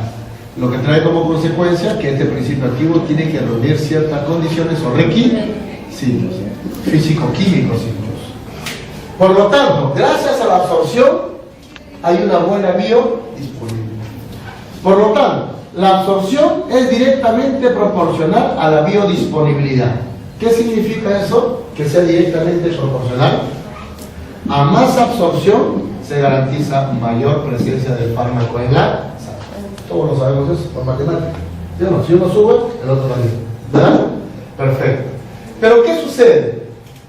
Acá nos damos cuenta que gracias a este proceso aparece el término farmacológico muy utilizado y que incluso la biodisponibilidad es uno de los factores farmacocinéticos de suma importancia para hacer estudios de bioequivalencia. Para que dos fármacos sean bioequivalentes tienen que garantizar una biodisponibilidad muy parecida. ¿Estamos de acuerdo? Caso contrario, no va a ocurrir. Resulta que hay muchos términos, muchas definiciones de la biodisponibilidad. Una de ellas, velocidad y cantidad de la forma inalterada de un fármaco que accede ¿a dónde? A la sangre. Y que se encuentra listo para acceder a los tejidos u órganos blancos para producir. Pero el más simple es el siguiente. Es el porcentaje de principio activo presente en la circulación. Nada más. Y que ella depende de qué? De la vía de administración. ¿Y la vía de administración de quién depende? De la forma. Forma se sigue relacionando con lo que hemos mencionado. ¿Ok? Resulta que todos nosotros sabemos esto, ¿verdad? Por filtración pueden alcanzar el mar. O sea, si esta es la célula, de acá tiene que ingresar y no se queda eternamente dentro, tiene que salir, ¿verdad? Y lo pueden hacer mediante diferentes tipos de transporte. Por filtración. ¿Y de qué depende? del tamaño de partícula, ¿no? Mientras más pequeña la partícula, ingresa fácilmente por filtrado. O sea, difusión pasiva, difusión facilitada, transporte activo, podríamos mencionar también la pinocitosis, ¿recuerda? La endo y la exo, ¿no? ¿Recuerdan o no?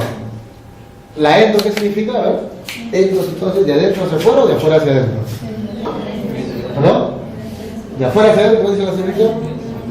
¿De adentro hacia afuera dice el caballero? ¿Con cuál me quedo? A la enamorada va a decir.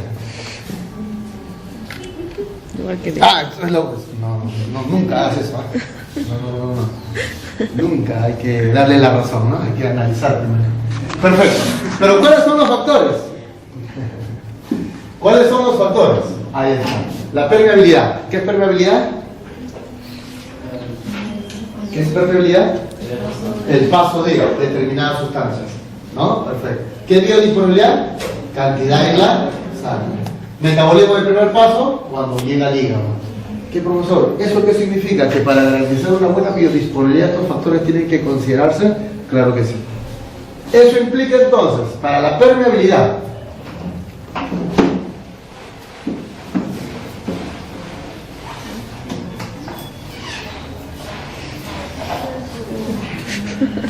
ya. resulta que acá se tiene que conocer el coeficiente de partición entre el grado de solubilidad sobre los lípidos, o sea, grado de liposolubilidad, versus el grado de hidrosolubilidad. ¿Estamos de acuerdo? Resulta que para que una sustancia química cualquiera pueda ingresar, lo ideal es que sea líquido. Pero ¿sabían que hay sustancias hidro que también pueden atravesar? Sí. Claro, con cierta dificultad, por eso necesitan ayuda. ¿Sí o no? ¿Cuál es la sustancia más importante de todas nuestras células? ¿Qué necesita? ¿Qué necesitan todas nuestras células? ¿Blue? Una consulta, ¿la glucosa es hidro o lipo? Lipo, dice la señorita. Hidro, dice la señorita. Y el resto no opina, no sabe. No, sí sabe. ¿Qué preguntó el caballero? Está durmiendo. Parece que muy bajo hablo. La glucosa es hidro o liposoluble. Hidro, dice la señorita. Más nota. Los dos, ¿qué opinan? Primero, ¿la glucosa puede ingresar a la célula? No. ¿De quién necesita? De ayuda. El gluten. Muy bien. Por lo tanto, ¿es hidro o lipo? Solita contesta. Es hidrosoluble. ¿Estamos de acuerdo? Ojo, es hidrosoluble. Pero, puede ser toda una célula. Las hormonas esteroideas. Ya se acordó, ¿eh? Qué bueno. Nosotros, ¿por qué habla de él? Porque los fármacos son hidrolíticos. ¿Estamos de acuerdo? ¿Él necesita de ayuda para ingresar? No, lo va a hacer con mucha facilidad. ¿Y por qué? Porque la membrana, ¿cómo es? De la clareza, liposoluble. Lípidos con lípidos, sí, pues. ¿Estamos de acuerdo? Entonces, de acuerdo a esto, solo preguntaré. Estamos en absorción, o sea, que pasa la sangre. ¿Cómo de un compartimiento pasa a otro? Afuera está el estómago y todo esto es la sangre. ¿Cómo pasa? De allá hasta acá. Atravesando membranas. ¿Sí? Si es una partícula muy pequeña, ¿qué va a pasar? Puede pasar por abajo, ¿sí o no? ¿El agua pasa o no pasa? ¿El aire pasa o no pasa? ¿El humo pasa o no pasa? Sí, pero una piedra pasa, ya no lo puede hacer. ¿Me dejo entender? Algo semejante ocurre acá. La membrana va a decir, no, acá solo pasan aquellos que tengan la capacidad. Lo que trae como consecuencia que ellos van a atravesar la membrana con mucha, pero ellos lo van a hacer sí, pero con difi, por lo tanto necesitan de qué? De apoyo. ¿Necesitan de qué? De ayuda. ¿Estamos de acuerdo? Perfecto. ¿Es necesario? Claro que sí. Pero ahora veamos lo siguiente. ¿Conviene que sea 100% liposoluble? ¿Qué pasaría si esto fuese la membrana? Entra, y así como entra, rapidito sale. Entonces, ¿le va a generar un buen mecanismo de acción? No. ¿Qué significa entonces? Se va a tener que transformar. ¿Pero de qué depende? Por acá está. Del grado de ionización. ¿Estamos de acuerdo? Y el otro día lo estoy como diciendo indirectamente, ¿recuerdan? ¿Qué es el grado de ionización? Simple y llanamente, todo fármaco se va a encontrar bajo la forma no ionizada y bajo la forma ionizada. ¿Estamos de acuerdo? Es decir, se va a ionizar, pero luego regresará a su estado natural. Eso es química, ¿sí? ¿Verdad? Perfecto. Pero ¿qué sucede? Resulta que como estamos hablando de absorción, queremos saber quién se absorbe con facilidad y quién se absorbe con dificultad, o quizás no lo haga. Resulta que se ha demostrado que la fracción no ionizada del fármaco es aquella que se absorbe pero con mucha facilidad. En cambio, la ionizada no se absorbe. Y si lo hace pero con tanta dificultad que también necesitará ayuda. Cuando nosotros consumimos... pregunta, ¿cómo se ioniza una sustancia química? ¿Cuando se combina con qué? Con agua, muy bien. Y ahí nacen ¿quiénes? Las cargas positivas y las cargas negativas. Nosotros tenemos aproximadamente 70-80% de agua. ¿Sí, no? Es lo que más tenemos en el organismo, ¿verdad? Correcto. Entonces, ¿qué significa? Las sustancias químicas se van a ionizar. ¿Y qué es el fármaco? Una sustancia química. Por lo tanto, cuando consumimos medicamentos, el principio activo, por ser una sustancia química, se va a ionizar. Una parte y otra parte no. ¿Quién es la que va a llegar con facilidad a la circulación? La no ionización. ¿Estamos de acuerdo? ¿Está claro? Pero ¿qué sucede? Eso no es lo único. Veamos el grado de ionización. Y ahí está. Esto es química, ¿verdad? ¿Para qué es importante la ionización del fármaco? Nosotros diríamos, ¿no? De acuerdo a lo que me ha explicado el profesor, entonces me conviene que se mantenga no ionizado. Entonces que nunca se ionice. Pero vamos a ver que no es cierto. Podemos apreciar acá un ácido o una base débil. Por lo general, generalmente, los fármacos son sustancias químicas básicas, pero débiles. Generalmente, la mayoría. Hay ácidos también. Hay ácidos débiles y ácidos fuertes. Pero ¿qué sucede? Resulta que esta HA representa al fármaco no ionizado, porque no tiene carga. Y él representa al fármaco ácido ionizado. La letra B representa al fármaco alcalino o básico no ionizado. Y el BH más representa al fármaco alcalino o básico ionizado. No ionizado porque no tiene carga. ¿Ok? Y ionizado porque tiene carga. ¿Estamos de acuerdo? Entonces, veamos. Si hemos consumido un fármaco, ¿qué ocurre? Este fármaco no ionizado, fuera de nuestras células, se va a ionizar. Pero el 100% no. Una parte se mantiene no ionizado y otra parte está ionizado. ¿Qué observan en la flecha? ¿Quién ingresa con facilidad? La parte no ionizada ingresa y la otra continúa afuera. ¿Estamos de acuerdo? Pero si él ingresó, debería de regresar rapidito, ¿sí o no? ¿Y qué ocurre dentro de nuestras células? ¿Se ioniza? Pregunta, ¿para qué se ioniza? Para que no salga. ¿Y qué va a hacer dentro? Va a generar su mecanismo de acción.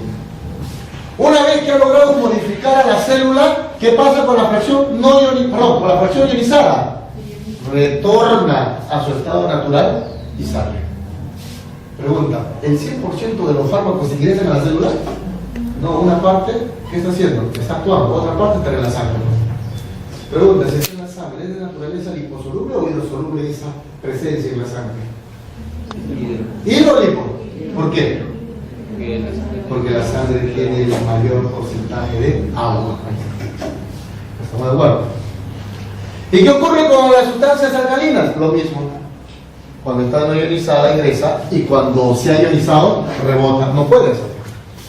Y si no puede hacerlo, simplemente está afuera. ¿Y qué pasa adentro?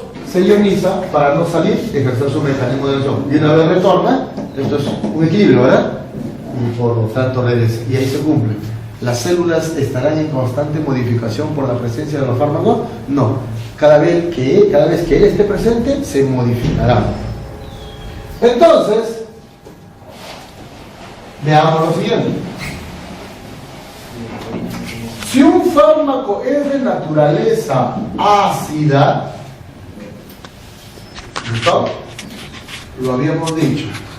Ahí está. HA, que representa la fracción no. Perfecto. Y el A menos, ¿qué representa? La ionización. ¿Hasta ahí está claro? No he dicho nada nuevo. Él con mucha facilidad ingresa y él prácticamente no lo hace. ¿Qué significa?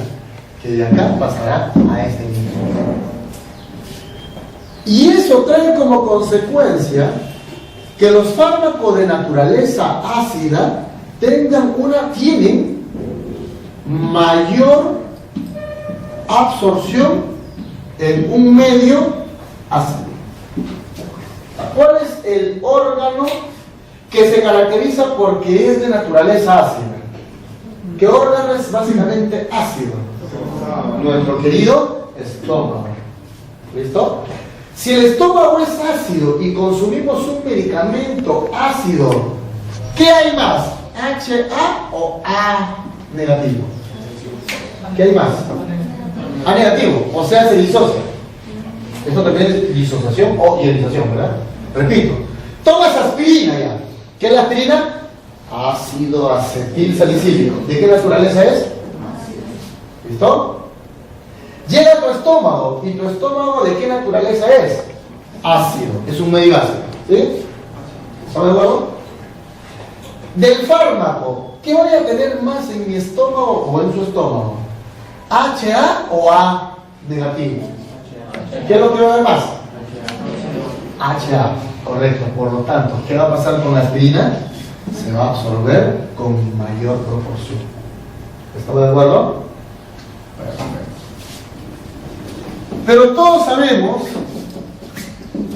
que a nivel intestinal se absorbe casi todo lo que consumimos, ¿verdad? ¿Por qué? Porque tiene una gran superficie. ¿Resulta que hay fármacos ácidos? Claro que sí, pero también hay fármacos de naturaleza alcalino-básica.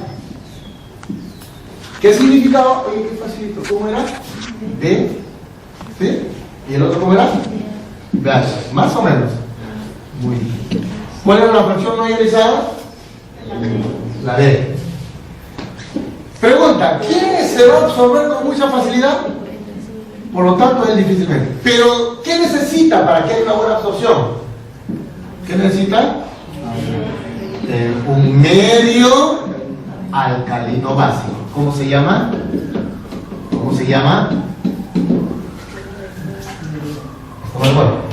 La gran mayoría de fármacos que existen, no digo todos, son de naturaleza alca y por lo tanto, ¿dónde se absorben mejor? A nivel del intestino del gabo, en la primera porción. ¿Cómo se llama la primera porción de nuestro intestino del gabo? Dúo. ¿Estamos de acuerdo? Perfecto. Entonces, ¿importante o no conocer el grado de ionización? ¿Conviene que se disocie o no? Sí. ¿Por qué? Porque no va a permitir que salga del medio intracelular. Entonces, ¿qué dice ahí? En un medio con un pH bajo, como el estómago, a ver, ¿qué dice acá? Menor absorción, ¿pero de quién? De la sustancia básica. A ver, ¿qué pasaría? Estás tomando un gastrocinético o un antiácido y estás tomando a la vez un fármaco ácido. ¿Aumenta o disminuye la absorción y por qué? ¿Listo? Disminuye, dice. Antiácido estás tomando y también un fármaco ácido. Disminuye, ¿por qué? Porque el antiácido lo vuelve alcalino. Lo vuelve alcalino, por lo tanto, ¿qué pasa? Me está dando la respuesta final, pero no la justificación. ¿Cómo? Se va a disociar. Y al disociarse, ¿qué va a aumentar? La fracción ionizada. ¿Pero en qué medio? Ácido, no. ¿Se ha modificado el pH o no? Claro. ¿Me vas a entender? A ver. Te están tomando una tableta con recubierta. ¿Listo? ¿Dónde se absorbe? Ah, en el duodeno, ¿no? Para eso es la recubierta. ¿Sí o no? Pero este paciente toma un procinético, un gastrocinético. ¿Qué significa un procinético o gastrocinético? Que aumentan, ¿qué cosa?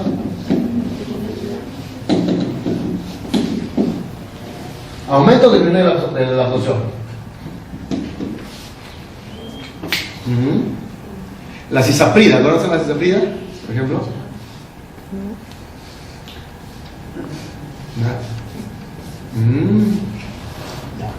No hablemos entonces de fármaco porque vamos a aprender.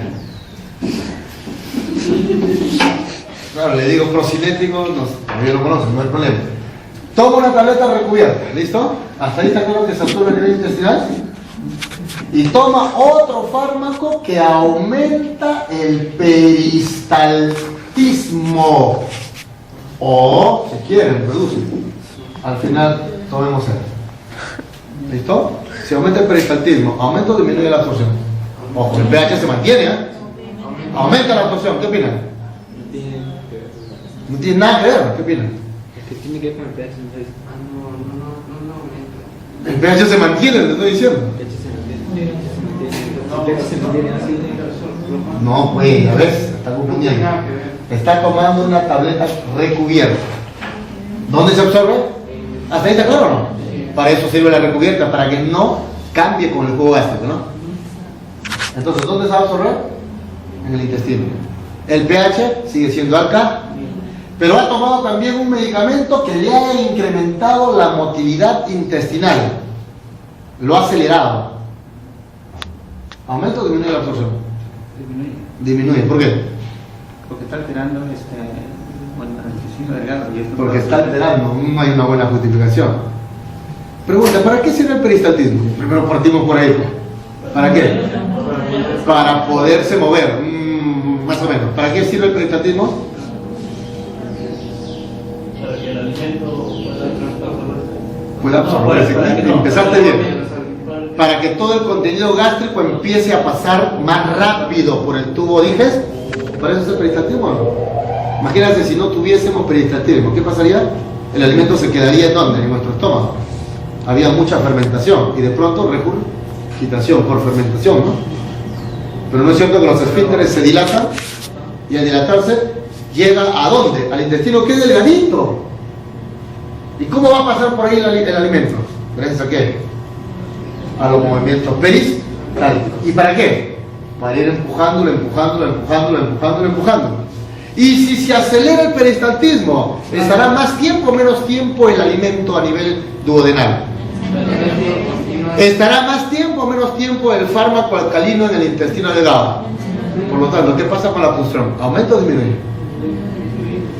¿Aumenta o disminuye? Disminuye, pues. No ha pasado nada con él. El pH se mantiene. Los niveles de fracción no ionizada también se mantienen.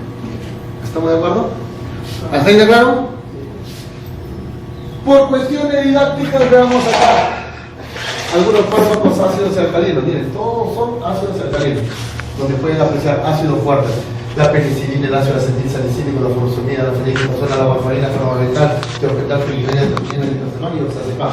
Todos ellos son fármacos. Y lo que está a la derecha, también.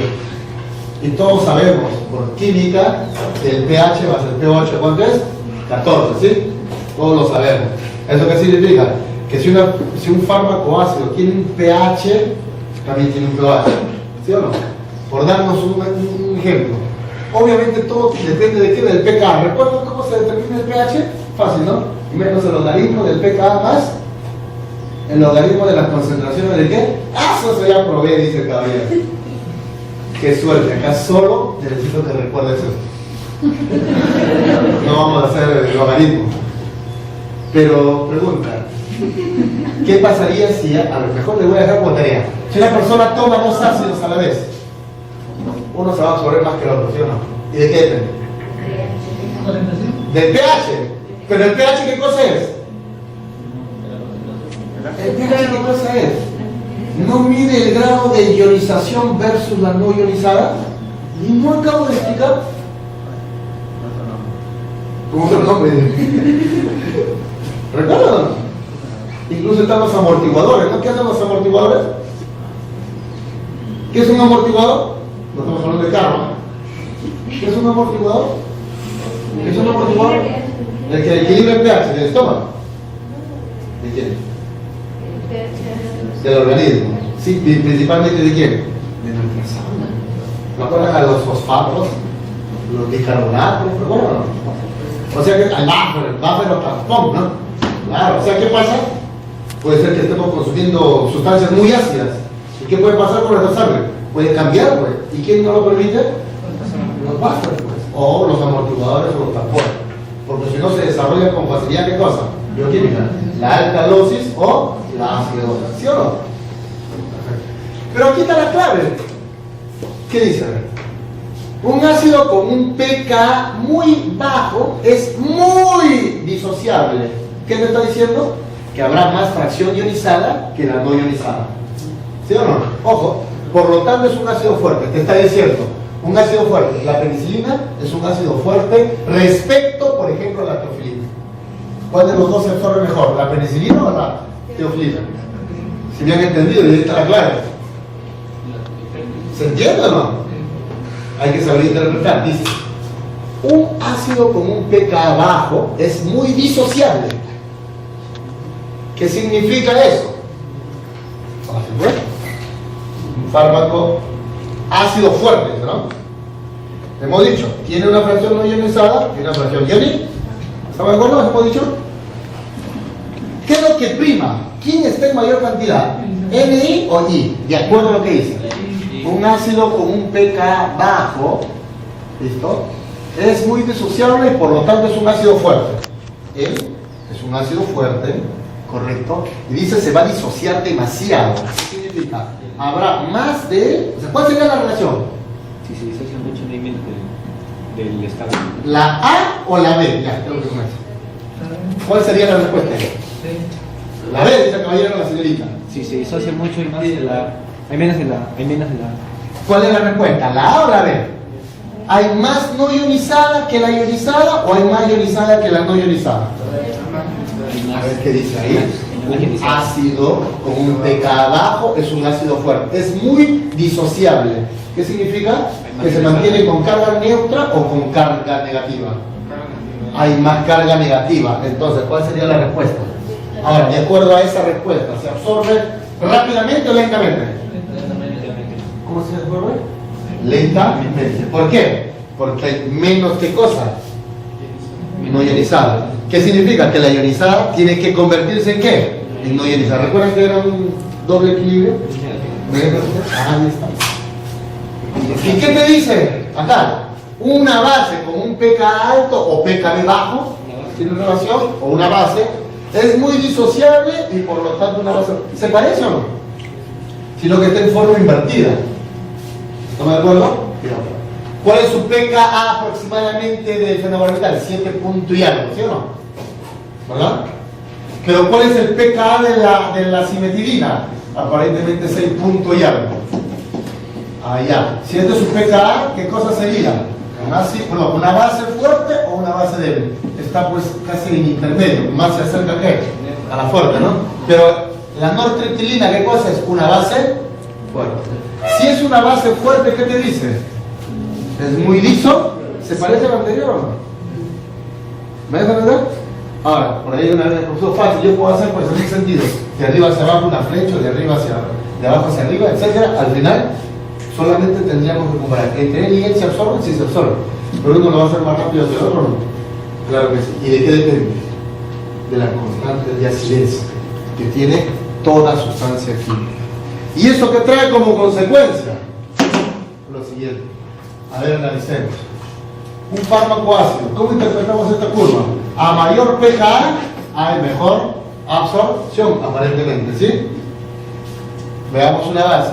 A medida que aumenta el pKa, disminuye el absorción, ¿sí? Gráficamente. Pero más o menos, ¿qué nos dicen? En la mucosa gástrica se absorben los fármacos ácidos. ¿Lo dijimos o no? ¿Por qué? Porque hay, ¿qué cosa? Mayor fracción no ionizada. Perfecto. Pero dice acá, con un pKa superior a 3 y las bases muy débiles se van a absorber. O sea que también el pKa puede ser muy grande. Pero ¿qué nos dice acá? La base con un pKa superiores a 5 no se absorbe. Con un pKa superiores a 5 no se absorbe. Razón por la cual se absorben mejor en un medio alcalino. Las bases se absorben mejor ¿dónde? En un medio alcalino. ¿Lo dijimos o no? ¿Por qué? Porque hay mayor fracción no disociada ¿de quién? De las bases. Fármacos con un pKa mayor a 8 y ácidos fuertes con pKa menor a 2,9 presentan dificultad o sea, sí se absorben. Pero ¿cómo es la absorción? Es simple y llanamente lenta. A ver, analicemos. Fármaco con pKa mayor a 8. pKa mayor a 8, ¿qué dice? Se absorbe lentamente. pKa mayor a 8. Aquí está el pKa. Fármacos ácidos. ¿El diazepam se absorbe? Sí, se va a absorber. ¿Pero rápida o lentamente? Lentamente. ¿Y la warfarina se absorbe o no se absorbe? ¿Más rápido o más lentamente que la anterior? Más rápido. ¿Estamos de acuerdo? En esta tablita básicamente está resumido lo que acabamos de explicar. Pero luego viene otro factor, para culminar, la biodisponibilidad.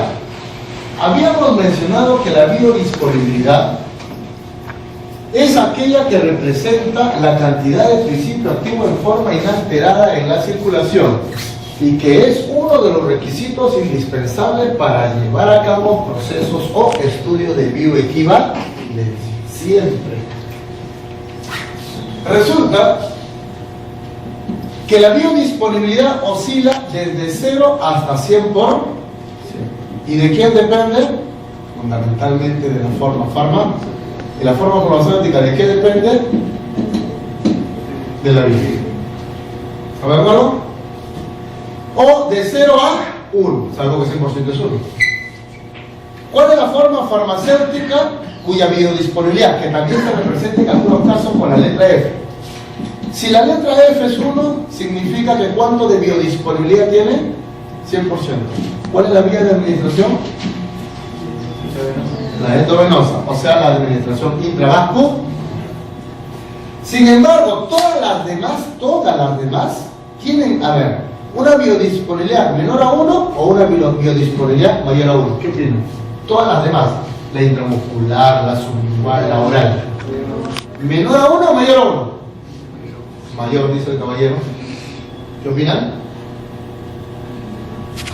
¿Qué significa 100%? Todo.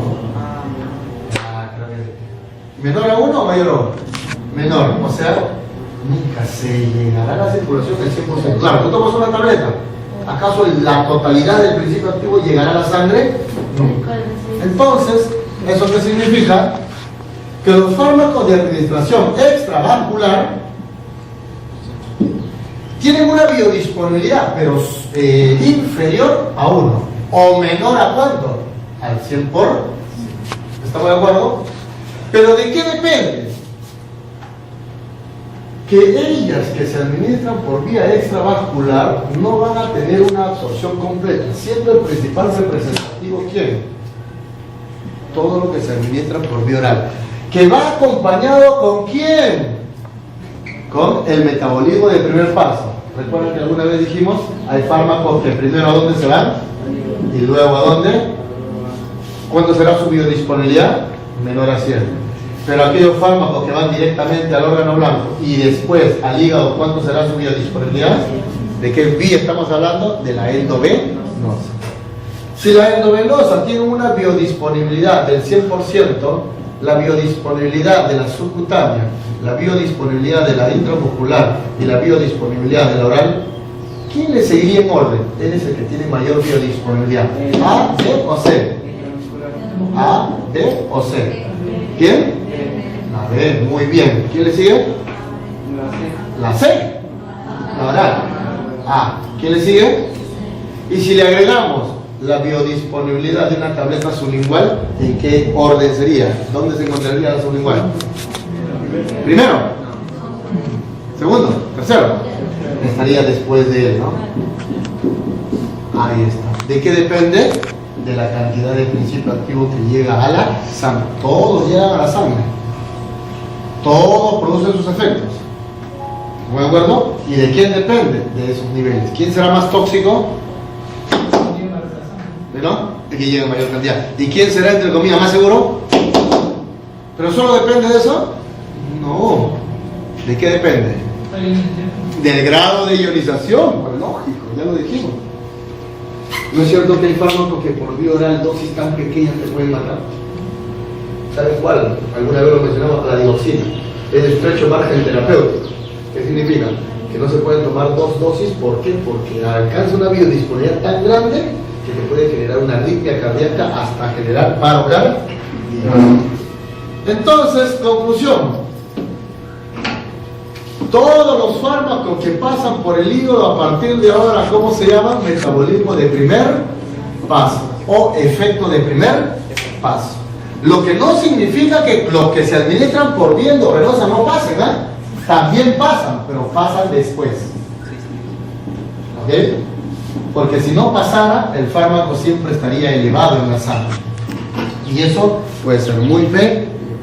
Y para terminar, resulta que para garantizar un buen proceso de absorción, además de los tipos de transporte, es necesario conocer la zona de absorción, que no siempre son los mismos. ¿Estamos de acuerdo? ¿Qué forma farmacéutica es lo que más existe en las oficinas farmacéuticas? Forma farmacéutica de administración oral, vía oral. ¿Dónde será su zona de absorción? Lo acabamos de decir. Puede ser un grupo, ¿dónde? En el estómago. ¿De qué naturaleza tiene que ser? Ácidas. Y la mayoría, ¿dónde se absorbe? Específicamente en la primera porción llamada. ¿Pero de qué naturaleza tiene que ser el principio activo? Alca. ¿Pero por qué se absorbe acá? ¿Por qué se absorbe acá? Porque ellos tienen ¿qué cosa? Los famosos vasitos sanguíneos, ¿dónde? Conectados a esas micro vellosidades. O sea, una zona vascularizada garantiza ¿qué cosa? Una buena absorción. Los que se administran por vía sublingual, ¿se absorben o no se absorben? Sí, y muy rápido. ¿Dónde se encuentra la zona de absorción? En la mucosa bucal, debajo de la lengua. ¿Y qué encontramos debajo de nuestra lengua? Una zona muy, pero muy vascularizada, es decir, presencia de vasos. A nivel intramuscular, lo vimos. ¿Qué cosa hay? Obviamente el tejido muscular, pero más abajo, ¿qué cosa hay? ¿Recuerdan el esquema que vimos de las jeringas? ¿O no? Endovenosa, intramuscular, subcutánea, intradermal. ¿Se acuerdan o no? ¿Qué diferencia hay entre todas? La distancia para llegar a dónde? Al vaso sanguíneo. Finalmente, las que se administran por vía intramuscular, ¿se absorben o no? Sí. ¿Toma un tiempo? Sí. ¿Llegará por lo tanto a la sangre? También, pero más lentamente que, obviamente, la directa, la endovenosa. La vía subcutánea, ¿dónde se aplica? Obviamente en el tejido subcutáneo, pero más abajo, ¿qué va a encontrar? Vaso sanguíneo. Ni hablar, la vía endovenosa, directo, ¿en dónde? Al vaso. ¿Sí o no? Hasta acá creo que eso es obvio y evidente. Pero ahora veamos, ¿la vía rectal se absorbe o no se absorbe? Sí.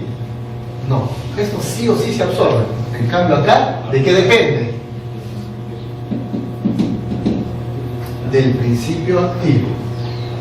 Como estamos en absorción, vamos a hablar de aquellos que sí se absorben por vía rectal.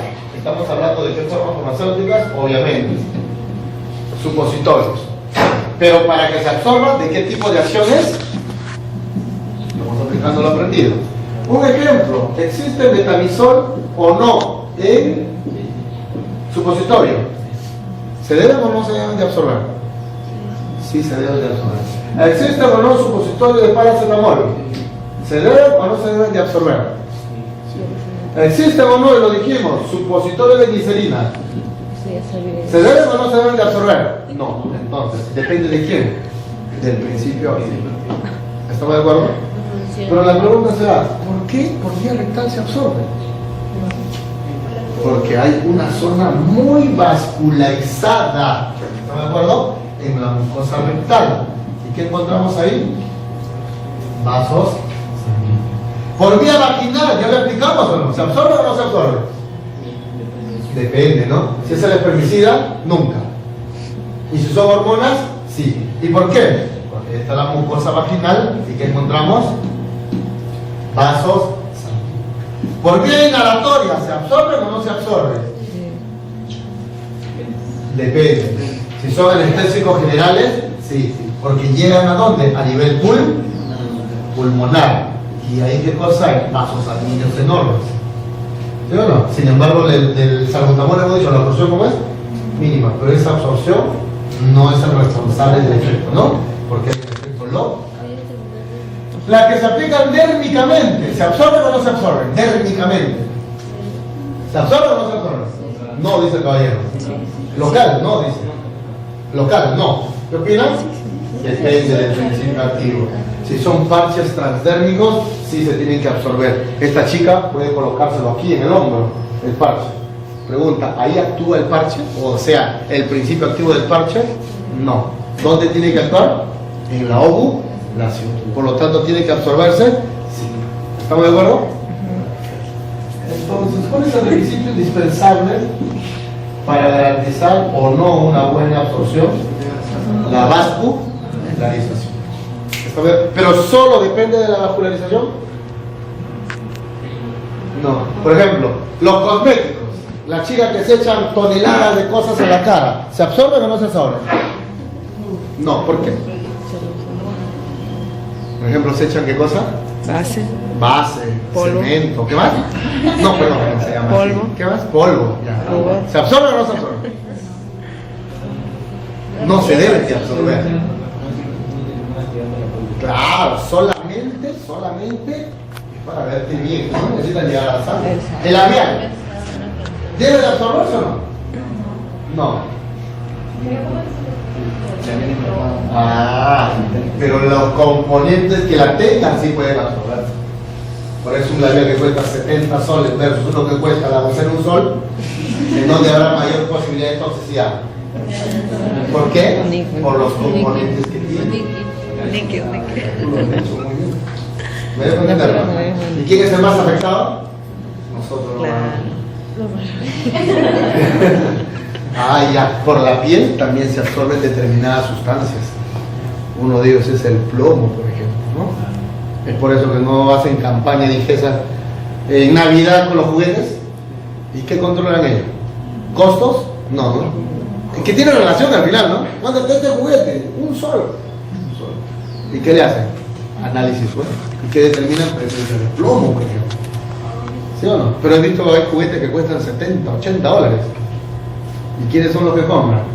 Pocos, pero seguramente el bebé cuando se lo pone a la boca, difícilmente está consumiendo. Algo muy similar ocurre. ¿Eso de qué depende? ¿No dependerá del pH de tu piel respecto al pH del producto que te echas? ¿Sí o no? Por lo tanto, eso implica que también a nivel de la industria cosmética se llevan a cabo controles de calidad, pero básicamente que haya compatibilidad con qué, con el pH de tu piel. ¿Estamos de acuerdo? Bien, hasta aquí nos quedamos. Qué emoción. Ahora sí vas a estudiar, ¿ya?